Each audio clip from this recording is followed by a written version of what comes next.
Dari sambung tulang dia bilang. Di mana? Daerah Kemayoran. Saya masih tanya loh, itu dukun bukan? Dia bilang bukan dukun. Kedua kali saya tanya, Mas, serius ini dukun bukan? Bukan. Dalam hati saya kalau dukun saya bisa usir roh setannya, benar. Tapi dia bilang bukan. Ya udah ketiga kali terakhir saya tanya, Mas, nggak bohongin saya. Benar kok. Di situ Pak Haji itu spesial sembuhin orang yang sepak bola, taman karate dan sebagainya. Nah itu dia patah tulang, dia yang sambung-sambungin gitu. Ya udah pengen tahu namanya ya, pengen tahu ya udah kami digotong 3 orang naik taksi sampai ada ceritanya. Itu ada tamu. Oh, kiriman.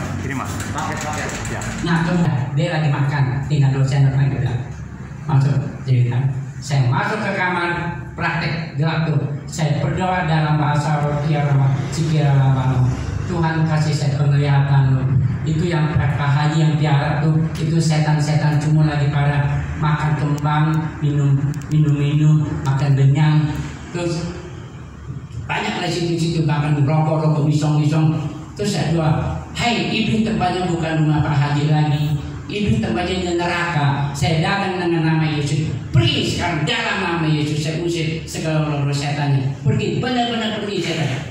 Udah, begitu saya amin saya kaget. Samping saya Pak Haji. Dia usir saya, dia ingat usir-usiran. Saya usir setannya, dia usir saya. Kan lucu ya Pak.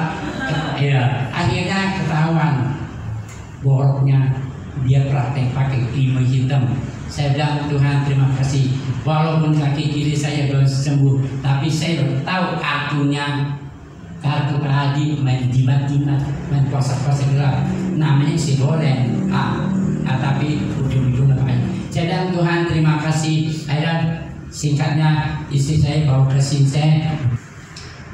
Nggak mulu saya banyak masalah sini berganti. Tetap satu hal mencapai syukur dalam segala hal. Akhirnya intinya disambung nama Sinseng. Bisa jalan saudaraku, udah bisa sambung, kemudian udah bisa sambung.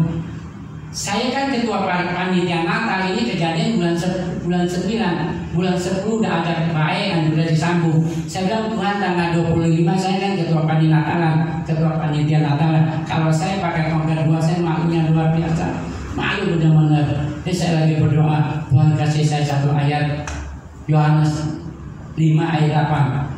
Bangun bangkit dan berdirilah, saat ini engkau berjalan.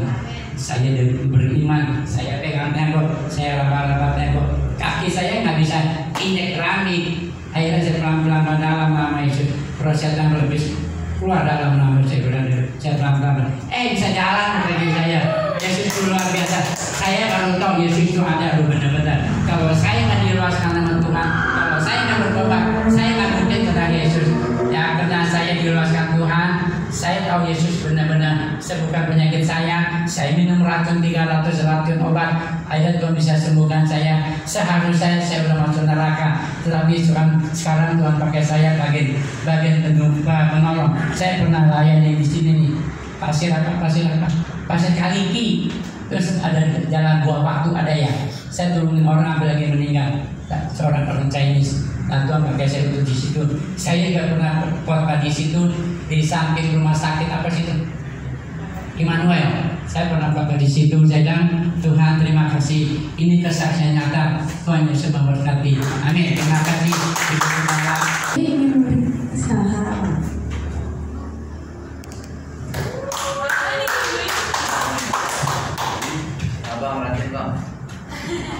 Shalom Bapak Ibu Saudara. Kita mau bersaksi tentang kebaikan Tuhan. Ini waktu bulan Juli kemarin, kebetulan kerja tuh habis kontrak ya, Bapak Ibu Saudara. Nah jadi kalian kerja di suatu perusahaan, yaitu perusahaan motor. Nama perusahaannya itu Mega Central Finance. Nah kebetulan waktu bulan Juli kemarin, jadi waktu pertama kali kalian masuk tuh Januari. Nah Januari kalian dikontrak dulu sekitar 6 bulan sama perusahaan. Nah jadi waktu bulan Juli kemarin, akhir Juli itu kan udah otomatis habis kontrak. Nah waktu itu tuh bulan Juli kemarin tuh kita tuh udah diwanti-wanti sama atasan tuh Ton, kamu bulan sekarang udah mau habis kontrak. Nah, kebetulan di perusahaan kita tuh kan dikejar target ya Bapak Ibu Saudara. Jadi kalau misalnya ada karyawannya yang nggak achieve target selama 6 bulan itu pasti kena PHK.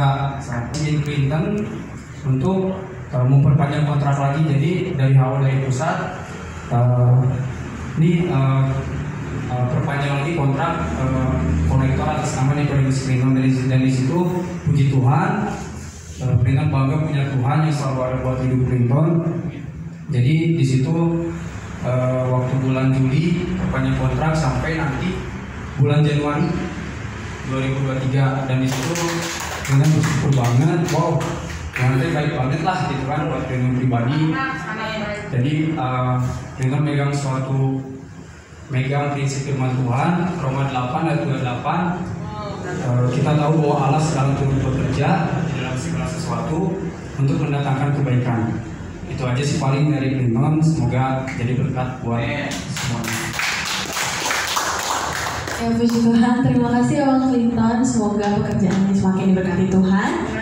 Baik, kita lanjutkan ibadah kita. Kita akan menyanyikan satu lagu segala puji syukur.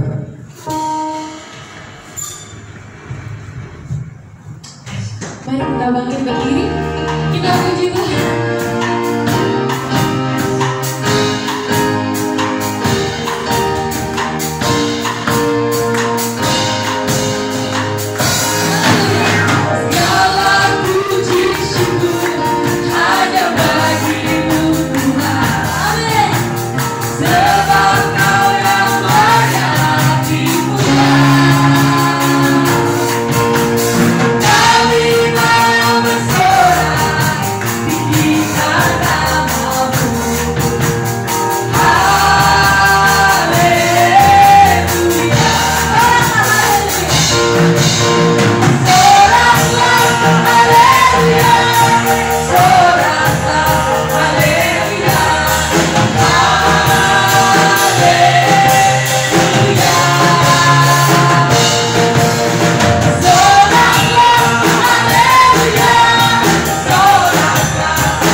anugerahkan telah Engkau curahkan dalam hidup kami.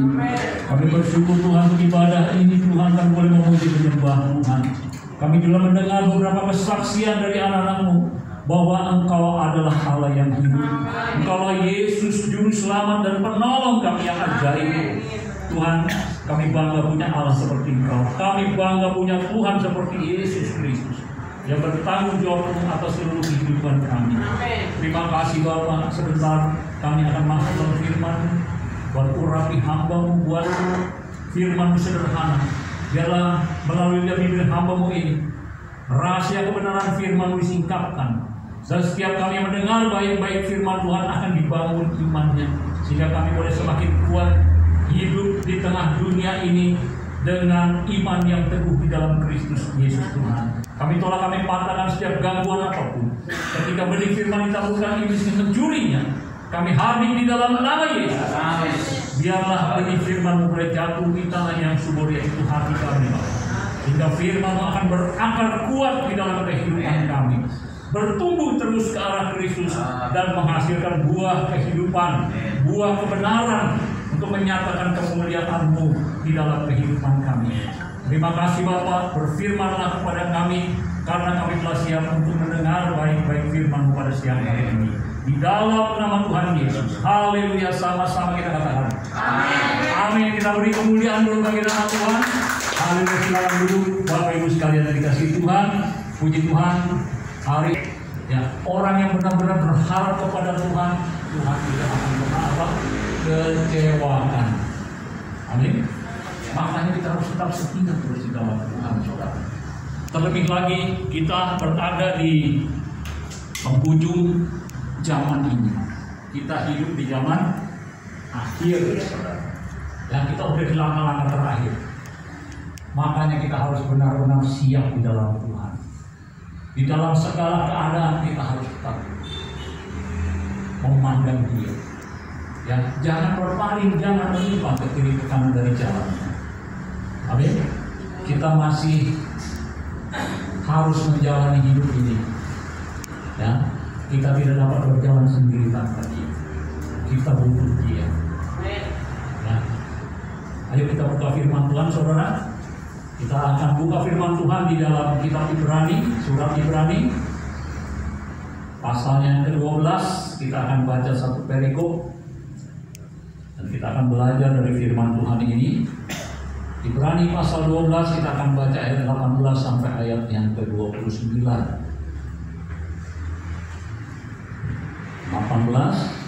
sampai 29 dari Ibrani pasal 12 di bawah judul perikop tanggung jawab yang berat. Kita ini punya tanggung jawab yang berat dalam menjalani hidup ini, ya.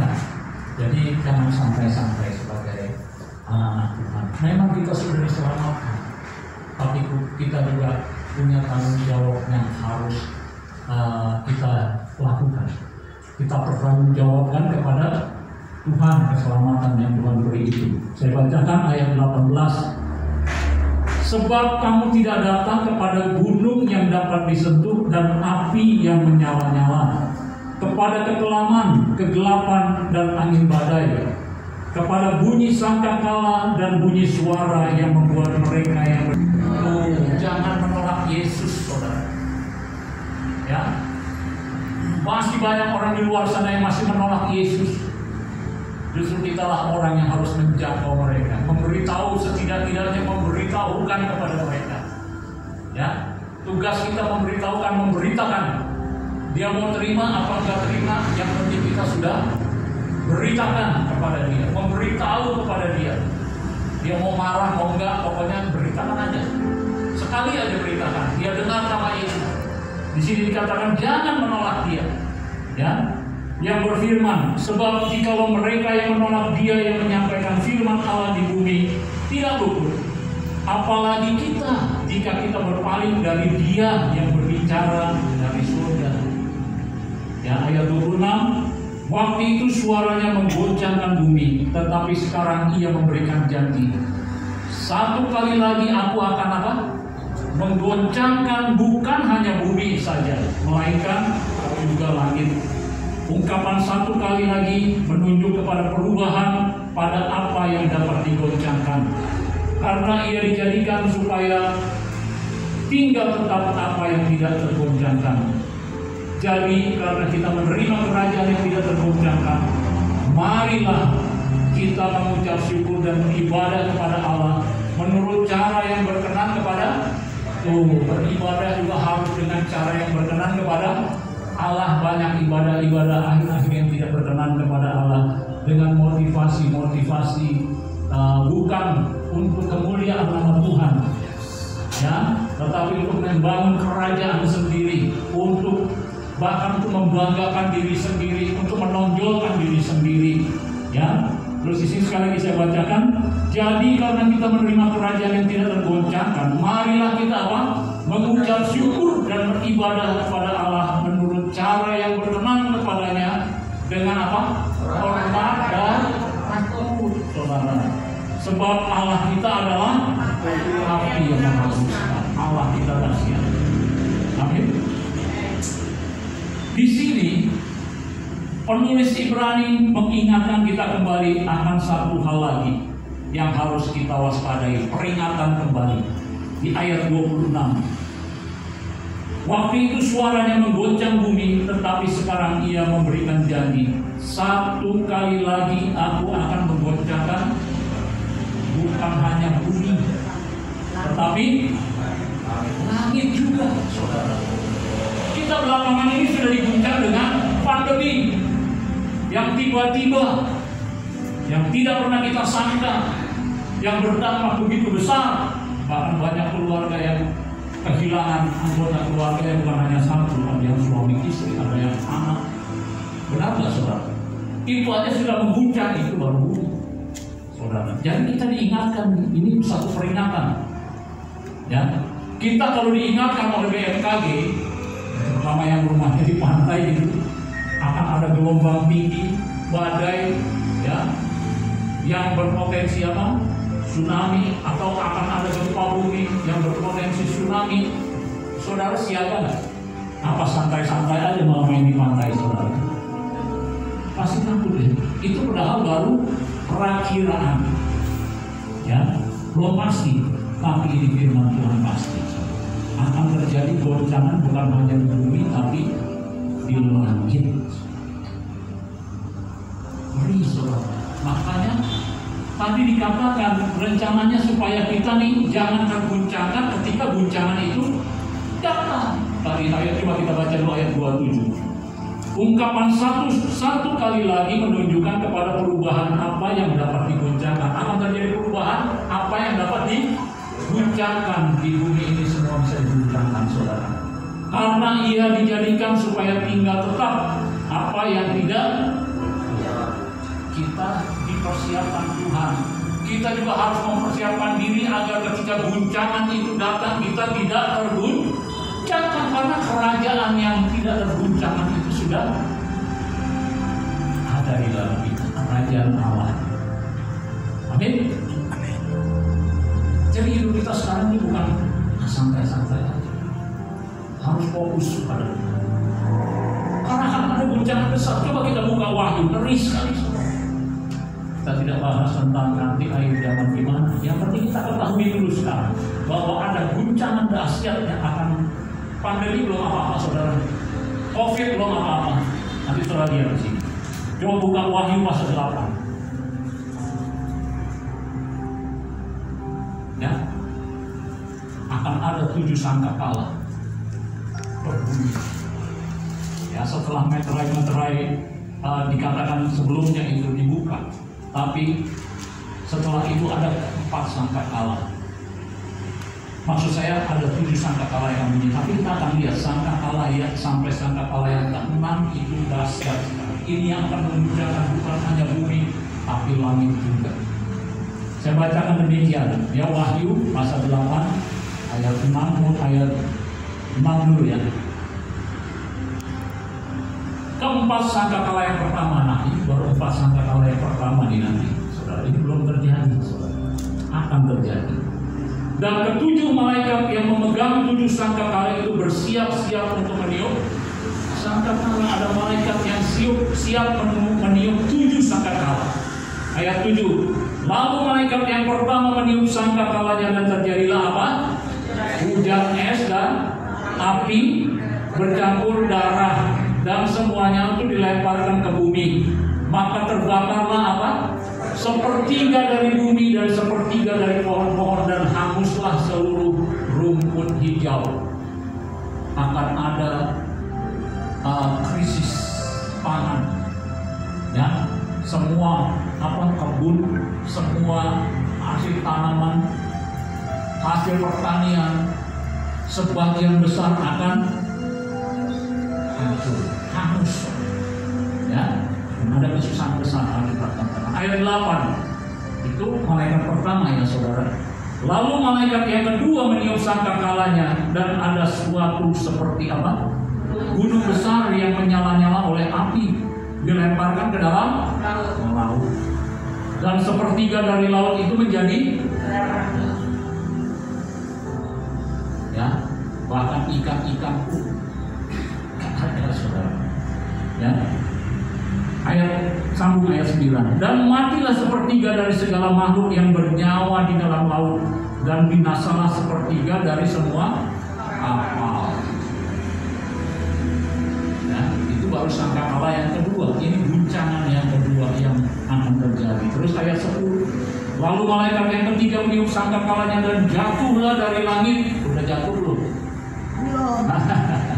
Ya, malaikat yang ketiga meniup sangkakalanya dan jatuhlah dari langit sebuah bintang besar menyala-nyala seperti obor, dan ia menimpa sepertiga dari sungai-sungai dan mata-mata air. Nama bintang itu ialah Absintus, dan sepertiga dari semua air menjadi Absintus, dan banyak orang mati karena air. Banyak orang akan mati, saudara, sebab sudah menjadi pahit. Ya. Airnya nggak bisa diminum, air tawar, air sungai, tapi menjadi pahit. Laut udah jadi darah tadi. Ya, terus ayat 12. Lalu malaikat yang keempat meniup sangkakalanya dan terpukullah sepertiga dari matahari dan sepertiga dari bulan dan sepertiga dari bintang-bintang tuh yang ada di langit, sepertiganya matahari, bulan, bintang, saudara. Sehingga sepertiga daripadanya menjadi apa? Dan sepertiga dari siang hari tidak terang, dan demikian juga malam hari. Ayat 13. Lalu aku melihat, aku mendengar seekor burung nasar terbang. Burung nasar makanannya apa? Bangkai. Tapi banyak orang akan mati, ya. Dan aku mendengar seekor burung nasar terbang di tengah-tengah langit dan berkata dengan suara nyaring, celaka, celaka, celakalah mereka yang apa? Yang diam di atas bumi oleh karena bunyi sangkakala ketiga malaikat lain yang masih akan meniup sangkakalanya. Itu baru yang keempat, saudara. Masih ada 3 lagi, yang kelima, keenam, ketujuh. Tapi yang ketujuh itu bukan malapetaka, ya. Coba kita lihat sangkakala yang kelima, ayat pasal 9. Saya bacakan ini biar kita jelas dulu, saudara. Guncangan apa yang akan terjadi. Makanya di Ibrani tadi kita diingatkan akan ada sekali lagi diguncangan, bukan hanya bumi tapi langit. Sangkakala yang kelima. Lalu malaikat yang kelima meniup sangkakalanya dan aku melihat sebuah apa? Bintang yang jatuh dari langit ke atas bumi, dan kepadanya diberikan anak kunci, lubang, jurang, maut. Maka dibukanya lah pintu lubang jurang maut itu, lalu naiklah asap dari lubang itu bagaikan asap tanur besar, dan matahari dan angkasa menjadi gelap oleh asap lubang itu. Dan dari asap itu berkeluaran apa? Belalang-belalang ke atas bumi. Dan kepada mereka itu bukan belalang biasa, saudara. Perhatikan, kepada mereka diberikan kuasa sama seperti kuasa apa? Kalajengking, saudara. Kalajengking di bumi, saudara tahu. Saudara kalau pesengan kalajengking dari mananya tuh? Ekornya tahu. Itu kalau tersengat sakitnya. Saya sih belum tersengat, saudara.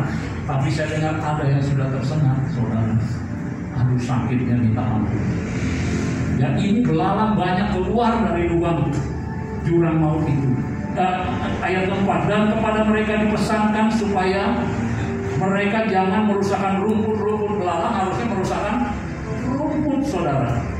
Ya, jangan merusakkan rumput-rumput di bumi atau tumbuh-tumbuhan atau pohon-pohon, melainkan hanya manusia yang mana? Perhatikan, manusia yang mana? Yang tidak memakai meterai Allah di dahinya. Darah Kristus menjadi meterai. Amin. Mereka akan mati, saudara. Akan mengalami penderitaan seperti ini, belalang yang seperti kalajengking. Ayat 5, dan mereka diperkenankan bukan untuk membunuh manusia, melainkan juga untuk menyiksa mereka. Mau mati gak mati, saudara. Perhatikan, bukan untuk membunuh manusia, melainkan hanya untuk menyiksa mereka 5 bulan lamanya. Dan siksaan itu seperti siksaan kalajengking apabila ia menyengat manusia. Dan pada masa itu orang akan mencari maut. Pak Chandra tadi mau bunuh diri, silakan tusuk, makan banyak-banyak. Enggak, saudara lempar, karena seperti sengatan kalajengking, saudara lempar tubuh saudara di atas, tambah menderita saudara. Karena firman-Nya sudah tertulis, gak akan mati, bukan untuk membunuh, tapi untuk menyiksa. Dan pada masa itu orang akan mencari maut, tetapi mereka tidak akan menemukannya. Dan mereka akan ingin mati, tetapi maut lari dari mereka. Bayangkan saudara, guncangan ini yang akan terjadi. Dan rupa belalang-belalang itu sama seperti kuda yang disiapkan untuk peperangan. Dan di atas kepala mereka ada sesuatu yang menyerupai mahkota emas. Dan muka mereka sama seperti muka manusia. Dan rambut mereka sama seperti rambut perempuan. Dan gigi mereka sama seperti gigi singa. Dan dada mereka sama seperti baju sirah. Dan bunyi sayap mereka bagaikan bunyi kereta-kereta yang ditarik banyak kuda yang sedang lari ke medan peperangan. Ayat 19. Dan ekor mereka sama seperti kalajengking, dan ada sengatnya, dan di dalam ekor mereka itu terdapat kuasa mereka untuk menyakiti manusia 5 bulan lamanya. Dan raja yang memerintah mereka ialah malaikat jurang maut. Tadi kan keluarnya dari tanah ya saudara, ya, dari jurang maut. Namanya dalam bahasa Ibrani adalah Abaddon, dan dalam bahasa Yunani adalah Apollyon. Celaka yang pertama sudah lewat. Sekarang akan menyusul 2 celaka lagi. Sudah dahsyat tadi kan. Untuk disiksa, bukan untuk dibunuh, tapi disiksa. Mati nggak bisa. Tapi masih ada 2 lagi celaka. Apa itu? Sangkakala yang ke-6 nih saudara. Lalu malaikat yang ke-6 meniup sangkakala, dan aku mendengar satu suara keluar dari ke-4 tanduk mesbah emas yang di hadapan Allah, dan berkata kepada malaikat yang ke-6 yang memegang sangkakala itu, lepaskanlah ke-4 malaikat yang terikat dekat sungai besar Efrat itu. Maka dilepaskanlah ke-4 malaikat yang telah disiapkan bagi jam dan hari, bulan dan tahun, untuk membunuh 1/3 dari manusia. Dan jumlah tentara itu ialah 20.000 raksa pasukan berkuda. Aku mendengar jumlah mereka. Maka demikianlah aku melihat dalam penglihatan ini kuda-kuda dan orang-orang yang menungganginya. Mereka memakai baju sirah, merah api, biru dan kuning belerang.